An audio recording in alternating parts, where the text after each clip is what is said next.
All right, YouTube, here we go. So first step into getting these mirrors off, basically the reason I'm taking it off, just so you know, in case you didn't watch my reveal video, the reason is because these, you know, when I'm riding I can't even freaking use the damn mirror, so I might as well take it off. I'm actually gonna reinstall the factory ones that I actually that these replaced, and then I'm actually gonna take this piece out because the one on the factory, that's the reason I replaced it, because this one was broken. But I'm actually gonna see if I can actually remove that by removing this screw, and then also if I remove these two screws. And then this little connector right here is the wire that connects to the light that's actually in there. So without further ado, I'll go ahead and disconnect that, and then unscrew these, and then I'll be right back with you. Alright, YouTube. Alright, YouTube, so ran into some complications, so I just wanted to show you guys. Never ever get one of these piece of shits aftermarket brands of these rear view mirrors or side view mirrors. I mean, as you can see, the paint is already starting to peel. If you can see that, the paint is already peeling. Also, my plan was I was basically going to take the piece that I have here, and I was going to just replace this and put back on the or take this one off and put the aftermarket light enclosure in. Problem is the connector that they had inside is a piece of shit, and it doesn't fit the factory one. Also, the housing enclosure here also does not go inside of the factory housing as well. Plus, on top of that, when I took it out and unscrewed it, the entire front half actually came off, so I would have to like epoxy it to be able to get it to stay on correctly, and I'm just too worried about liquid or anything else getting in there. So just heads up, if you guys ever run into this problem, you're probably going to shit yourself if you paid a lot of money for it. I actually only paid about $23 with that's including shipping and handling, so it wasn't too bad. But whatever, they lasted for as long as they did. I'll just have to tighten it up. Also, one quick note is when you are doing this, I said that originally you only had to unscrew both of these bolts, but actually this one here, in order for you to get the wire in, also needs to be unscrewed, and that's here where you would use like a actual Allen wrench. So if you guys ever run into that problem, just remember, you know, these two bolts here plus this third one which connects to your windscreen. So once I do the other one, I have one done so far. Once I do the other one, I'll get back to you guys. Catch on the flip side. Alright, YouTube, so I was able to get them back on. These are the stock. As you can see, all that crazy wobbliness. This one's a little bit, just barely see it move, but it goes up, goes down, just like factory. Again, I'll have to, I don't know, figure out something with this. Might have to take like a, this is like completely blacked out. I might have to take like a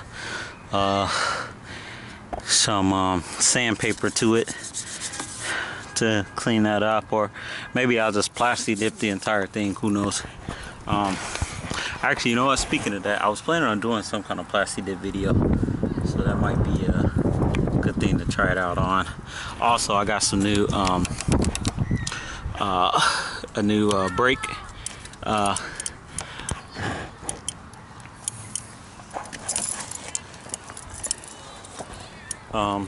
a new brake lever and a clutch lever coming. It's the shorty model, so it comes to like maybe there, and it's all blacked out, so it looks pretty badass. So I might be installing that soon, but for right now, I'll get to the next video. What I'm actually doing is under here. If you can see, there's a bolt right there, and let's see if I can get the camera in there. There's a bolt there, and then there's another bolt on that side. I'll have to undo those 3 bolts in order to get the guard in place. This is the guard here, and basically I'm gonna slide each one there, and there into place, and then put the bolts basically back how I had it. Right now, as you can see, I have no protection for my radiator there, so this will stop like rocks and chips and anything from hitting it directly. Also, there's like 2 little guards that go against the radiator. Actually, I missed one. Oh shit, where'd it go? Where are you, guard? Oh, it's somewhere around here. So yeah, so we'll get started on that, and I'll see you in a few minutes.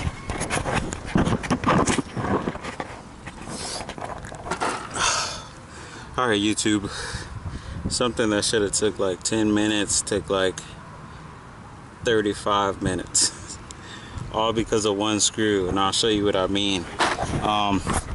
So just a quick note, if anybody is planning on putting in a grill like this, just be very aware. There are only 3 screws, but they're extremely hard to get to if you don't want to take off like your panels. I found if you actually, instead of going underneath, if you actually kind of go through, I don't know if you can see the screw from here, but if you go through the top, it's much easier to get to.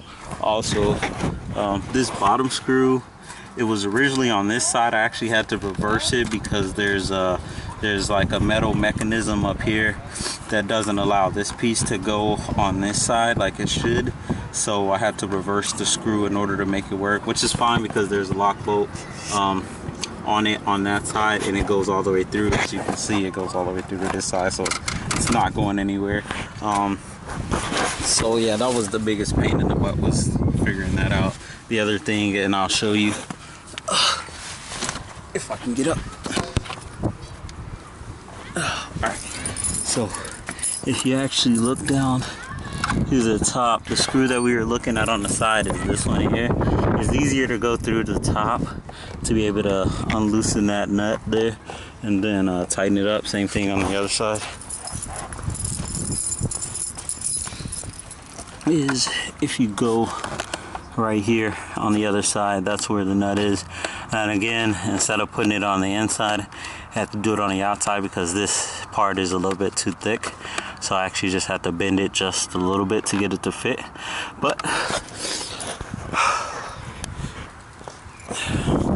shouldn't have took that long. My hands are fucking dirty. But now I'm protected, and it looks pretty badass, so I can't complain. Oh, this is my other lift, by the way. It has a, if you can see, I don't know if you can see up there, it has a pin. Works out pretty good. Got the matching set for front, and then this is the back one. Got them from eBay for about 89 bucks, so I thought it was a pretty good deal. Yeah, so I think I'm done for today. I was gonna see if I could put on some carbon fiber pieces, but I'm not feeling it. So peace out, YouTube. Now it's time for me to get this bike off the jacks. It's time to ride. All right, guys, see you later.